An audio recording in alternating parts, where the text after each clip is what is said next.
রব্বুল আলামিন 4 নম্বর আয়াতে বলেন ফাওয়াইলুল লিল মুসাল্লিন, নামাজীদের জন্য ধ্বংস। কোন নামাজীদের জন্য ধ্বংস? আল্লাযীনা হুম আন সালাতিহিম সাহুন, যারা তাদের নামাজে উদাসীন। আল্লাযীনা হুম ইউরাউন, যারা লোক দেখানোর জন্য নামাজ পড়ে, যারা নামাজে উদাসীন। রব বলেন তাদের জন্যও ধ্বংস। এটা কি নামাজ না পড়ার জন্য নাকি নামাজে মনোযোগ বাড়িয়ে দেওয়ার জন্য? পয়েন্ট নাম্বার 6, নামাজে যারা উদাসীনতা করে, রব বলেন তাদের জন্যও ধ্বংস, তারাও ধ্বংস হয়ে যাবে। কুরআনুল কারীমের 107 নম্বর সূরা, ছোট্ট একটা সূরা, সূরাতুল মাউন। আরাইতাল্লাযী ইউকাযযিবু বিদ্দীন, এমন একটা সূরা আছে না নাই? আছে। এই সূরার 4 নম্বর আয়াতে রব বলেন বিসমিল্লাহির রহমানির রহিম ফাওয়াইলুল লিল মুসাল্লিন আল্লাযীনা হুম আন সালাতিহিম সাহুন আল্লাযীনা হুম ইউরাউন ওয়া ইয়ামনাউনাল মাউন। রব্বুল আলামিন 4 নম্বর আয়াতে বলেন ফাওয়াইলুল লিল মুসাল্লিন, নামাজীদের জন্য ধ্বংস। কোন নামাজীদের জন্য ধ্বংস? আল্লাযীনা হুম আন সালাতিহিম সাহুন, যারা তাদের নামাজে উদাসীন। আল্লাযীনা হুম ইউরাউন, যারা লোক দেখানোর জন্য নামাজ পড়ে, যারা নামাজে উদাসীন। রব বলেন তাদের জন্যও ধ্বংস। এটা কি নামাজ না পড়ার জন্য নাকি নামাজে মনোযোগ বাড়িয়ে দেওয়ার জন্য? নামাজে মনোযোগ আরো বাড়িয়ে দেওয়ার জন্য। উদাসীনতার সাথে নামাজ পড়লে রব বলেন ওই নামাজের দরকার নাই, তোমার ধ্বংস হয়ে যাও, তুমি ধ্বংস হয়ে যাও। এজন্য আমরা যখন নামাজ পড়ব খুশু খুজুর সাথে পরিপূর্ণ দিল এবং মনটা লাগিয়ে যেন নামাজ পড়তে পারি, আল্লাহ তৌফিক দান করেন, বলেন আমিন। পয়েন্ট নাম্বার 1-এ কোরআন থেকে 6টা গেল পয়েন্ট। এখানে শেষ করার আগে একটি কথা বলছি, সেটি হলো আমি যে সর্বশেষ কথাটা বললাম যে নামাজের মধ্যে দিল, মনটা এবং শরীরটা উভয়টা দিয়ে নামাজ পড়তে হবে। আমাদের অধিকাংশ এমন হয় কি না যে দৌড়ে এসে নামাজে শরীক হইলাম, কিন্তু নামাজে দাঁড়ানোর সাথে সাথেই ব্যবসার হিসাবটা মিলে গেছে, চাবিটা কোথায় রেখেছিলাম মিলে গেছে, একটা কথা ছেলেটাকে বলছিলাম আবার মনে করাইতে ভুলে গেছি, নামাজে এসে মনে হয়েছে। এমন কি হয় কি হয় না? কথা মনে পড়ে না? হ্যাঁ, কথা মনে পড়লেও নামাজে মনোযোগ ধরে রাখার চেষ্টা করবেন। আমার কথা হলো এখন নামাজে মনটা এবং শরীরটা উভয়টাই রাখা। কিভাবে রাখতে পারবেন?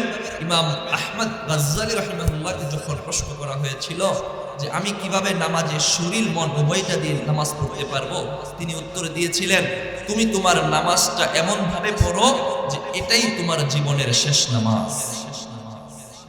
এটাই তোমার জীবনের যদি শেষ নামাজ হয়, তাহলে নামাজটা কি খুশু খুজুর মনোযোগের সাথে হবে নাকি মনোযোগ বিচ্ছিন্ন হবে? খুব মনোযোগের সাথে হবে। ফাঁসির জল্লাদের আসামিকে যদি দেওয়া হয়, আসামি তোমার শেষ ইচ্ছা 2 রাকাত নামাজ পড়ো, সে কি নামাজে দুনিয়া চিন্তা করবে? আল্লাহকে বলবে আল্লাহ এই তো শেষ, এই তো শেষ, জানি না কখন, একটু পরেই তো আল্লাহ ফাঁসিতে ঝুলে যাব। আল্লাহ এই নামাজটা কবুল করে নাও, এই নামাজের উসিলায় আমারে মাফ করে দাও। আমরা যেন এইভাবে নামাজ পড়তে পারি, আল্লাহ তৌফিক দান করেন। মূল পয়েন্টের পয়েন্ট নাম্বার 2, হাদিস থেকে দলিল দিব নামাজ না পড়ার কি শাস্তি, নামাজের গুরুত্ব কত।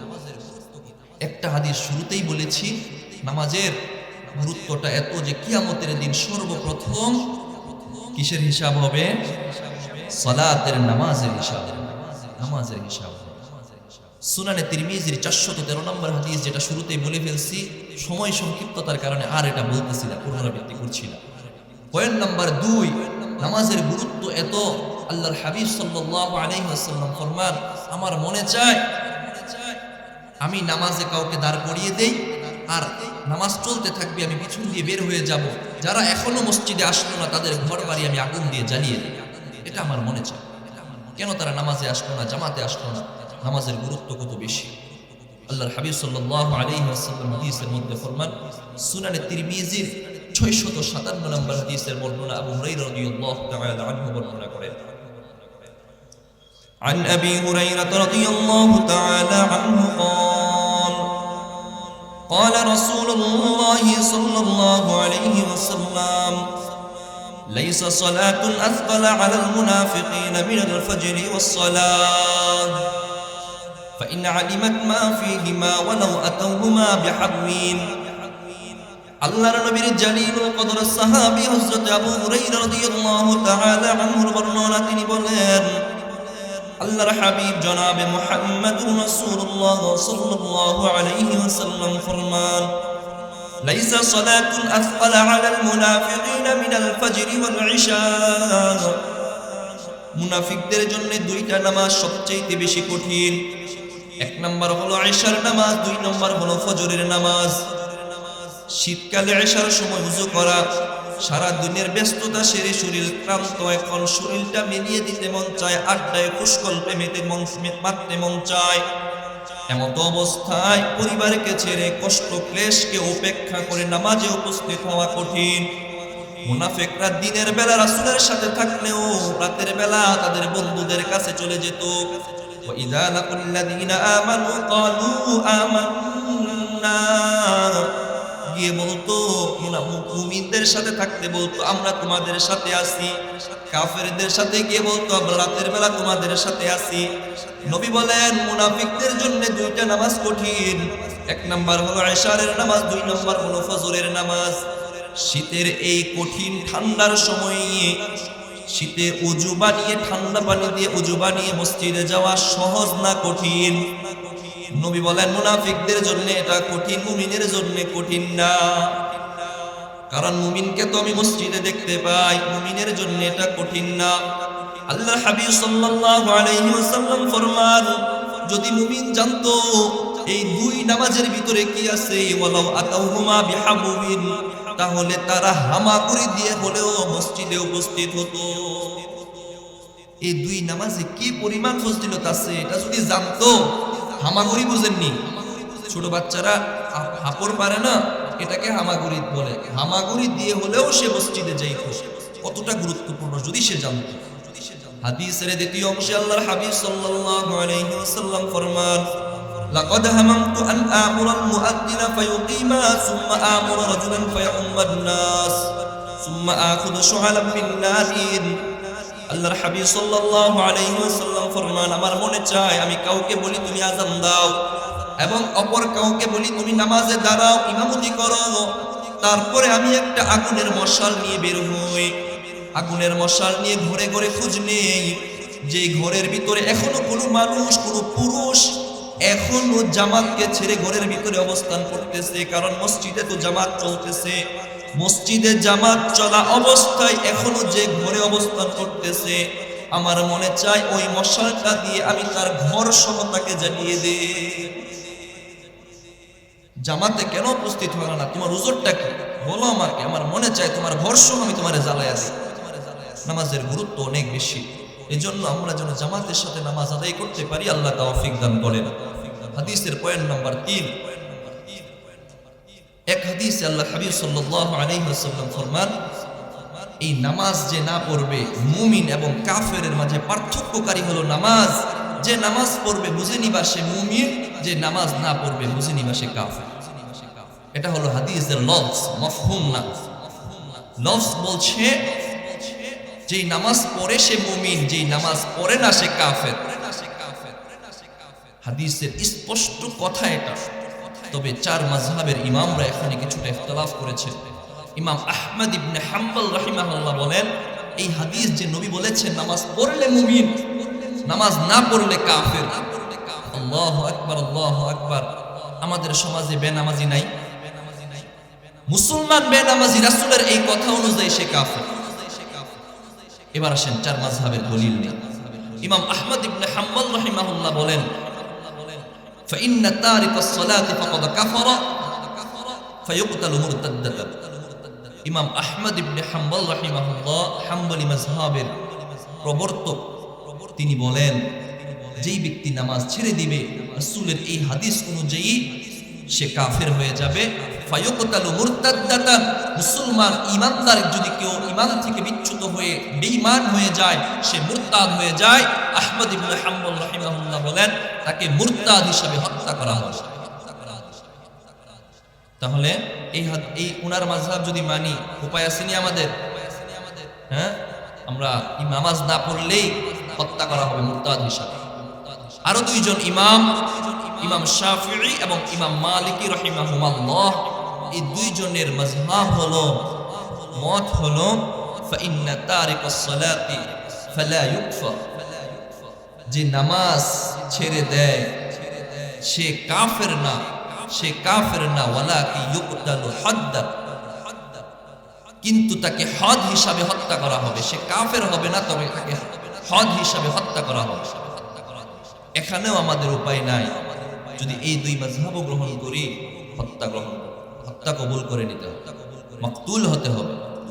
এবার বাকি রইল প্রসিদ্ধ মাযহাবের ইমাম আযম আবু হানিফা রাহিমাহুল্লাহু তাআলা, তিনি বলেন ফাইন্না তারিকাস সালাতি ফালা ইউকফার ওয়ালা ইউকতাল ওয়ালাকিন ইউহবাস হাত্তা ইয়াউদা। ইমাম আহমদ ইবনে ইমাম আযম আবু হানিফা রাহিমাহুল্লাহ বলেন, যে ব্যক্তি নামাজ ছেড়ে দেয় সে কাফের হয় না, যে ব্যক্তি নামাজ ছেড়ে দেয় তাকে হত্যাও করা হবে না, যেহেতু সে গুনাহ করছে, একটা বড় ধরনের অপরাধ করছে, তারা জেলখানায় বন্দী করে রাখো। ওয়ালাকিন ইউহবাসু হাত্তা ইয়াউদা, যতদিন পর্যন্ত সে নামাজি না হয়ে যাবে, ফিরে না আসবে, ততদিন পর্যন্ত তাকে বন্দী করে রাখা হবে। কোন মতটা সবচেয়ে সুন্দর? শেষেরটা সুন্দর না? হাদিসের মাফহুম অনুযায়ী এটাই সুন্দর। ইমাম আযম আবু হানিফা রাহিমাহুল্লাহ প্রজ্ঞা জ্ঞান অনেক বেশি ছিল, উপস্থিত মেধা অনেক বেশি ছিল।